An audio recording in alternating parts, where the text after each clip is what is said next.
Hey, how's it going YouTube? This is your boy Chosen and welcome back to another discussion video. So with the shocking events that took place in chapter 53, for the next couple of videos I'll be pushing out topics regarding that chapter. And of course, the first topic we're going to discuss is the fate of Sasuke Uchiha after losing his Rinnegan. How this video is going to be structured is by me first briefly explaining the situation with Sasuke, then I want to talk about his current abilities as a ninja and how his biggest loss could open up to new opportunities. And to end the video off, I'm going to be talking about how the narrative could go in two different ways, whether that being Sasuke dying next chapter or making it out alive. For those who have not read Boruto chapter 53, I put out a chapter review on Sunday. If you'd like, feel free to watch that before watching this one. But if you are caught up, then you know that Momoshiki at the end takes control of Boruto and stabs Sasuke's Rinnegan with a kunai. At this point, the safe assumption is that Sasuke has officially lost all his six-path abilities and debatably Amaterasu and or flame control. The thing with Sasuke is losing his Rinnegan not only took away all godly techniques he could perform before, but also lost one of his EMS. Sasuke's Rinnegan is specifically unique because of the 6 Tomoe patterns, which we know allows him to perform his Mangekyo Sharingan abilities without having to deactivate the Rinnegan the first time. Throughout Shippuden, it has never been clear if Sasuke could use both abilities in both eyes, or if he can only perform each ability depending which eye he uses. Flame control was said to allow Sasuke to manipulate the flames of Amaterasu into whatever he wants. It was shown many times that Sasuke was able to use flame control off the bat without having to summon Amaterasu first. But part of me feels like he's essentially combining both eyes in order to do this, so he doesn't need to spout out Amaterasu first, then use flame control after like he did against the Ice Glacier in Kaguya's Ice Dimension. If this is the case where Sasuke needs to use Amaterasu first or use them both at the same time, then this actually might become a problem. Remember, it seems like his right eye allows him to manipulate the flames. It was never stated that it was capable of summoning them on its own, and if that was the case, what's the point of his left eye's ability to bring out the flames in the first place? Might as well have given the left eye a different technique. At the same time though, Sasuke has also performed the Amaterasu through his right eye. A perfect example is his battle against Rashiki. He summons Amaterasu,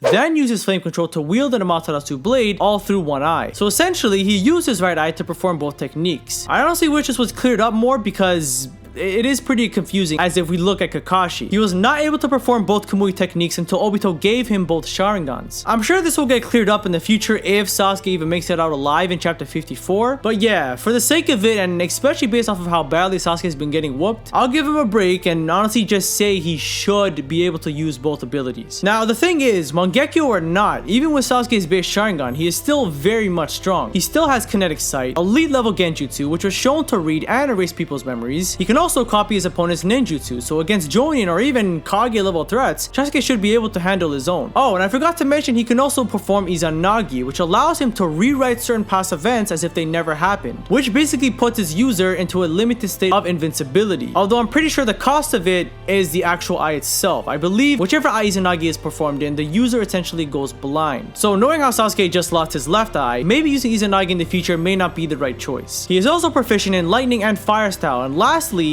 still contains 6-path chakra. Just because he lost the eye does not mean he lost 6-path chakra. So in a way, think of him like Kakashi except way more durable. Now this is the part of the video where things get pretty interesting, and we know that Boruto is at a time of advancing technology. We've seen many different kinds of creations that can benefit a ninja in many ways. The biggest example is Ao. Thanks to ninja tech, he was able to survive an attack from the Ten Tails, which required him to completely mod up his body. Sasuke at this point has lost an arm and a damn eye. The way it's going right now, the man might fuck around and lose his left nutsack somehow. I wouldn't be surprised. With the clear threat coming to Konoha in the future, because you know, Ishiki failed and yet Kwaki still has a Karma Seal, which is pretty confusing right now as the audience. There's obviously going to be a threat most likely bigger because that's how the shonen animes work. The only problem with Sasuke taking these upgrades into his body is that it's kind of out of his character to do so. For those who know Sasuke, you know that something like this is irregular, as his way of getting stronger during his time was through training. Sure, you can mention him taking Itachi's eye, but that is a different approach as to him accepting a bunch of clunky tech into his body. But I definitely would not take this idea out of the table. If Sasuke were to accept these upgrades, I think he has the potential to be really overpowered. Let's take Delta for example. In her fight against Naruto, who is in 6-path form, yes, he wasn't going 100%, but at one point, he had enough to put in a little bit of effort. In the end, he did win, but nobody can deny that even if it was for a short while, she did pretty good for being a creation of Amato's. Now look at someone like Pain.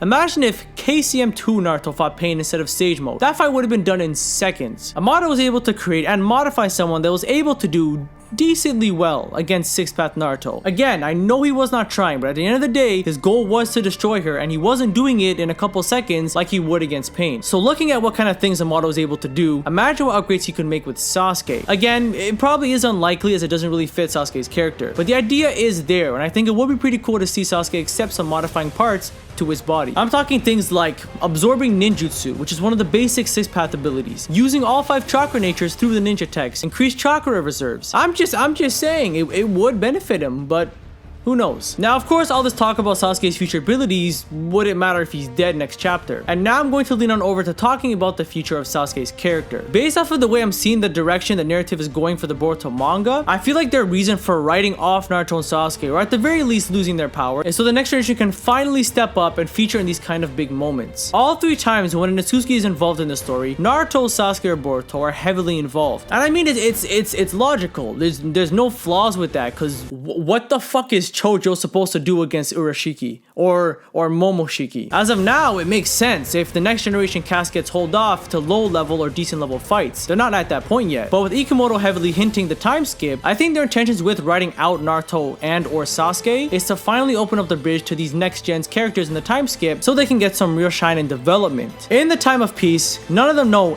anything of what it was like during Naruto's era. And if they keep getting saved by Naruto and Sasuke, it's obviously going to stay that way. Personally, I don't feel like they need to kill Naruto and Sasuke as of right now. With Sasuke losing his Rinnegan and with Naruto potentially having really bad side effects from Baryon mode, like I'm talking something like losing Kuruma or being unable to release chakra at a high rate. I know a lot of people don't like the idea of Naruto and Sasuke not being the star leading characters in Boruto, but at the end of the day, the show was called Boruto. If Naruto and Sasuke had to take the lead in every major fight, then what's the point of the show being called Boruto? The future cast isn't going to be able to get the chance to have any development because they're not put in these certain situations, since everything is practically done from them by the old generation. Kind of look at it like a spoiled kid in a way. A kid is spoiled when everything is done for them and if they get everything their way. As much as people like to think the world is all sunshine and rainbows, it's not. There's a lot of struggles that goes on, and it sucks to say, but to really make it out in a world like this, you need to be tough-minded. You need to experience these struggles so you can adapt, learn, and adjust to the real world. The next generation is not capable of that. They have no struggles. Nothing like that. So when shit hits the fan, they're going to be in panic mode, too dependable on the adults to save their asses, even in the time skip. So again, I understand why people don't like the idea of Naruto and Sasuke being written off or being nerfed,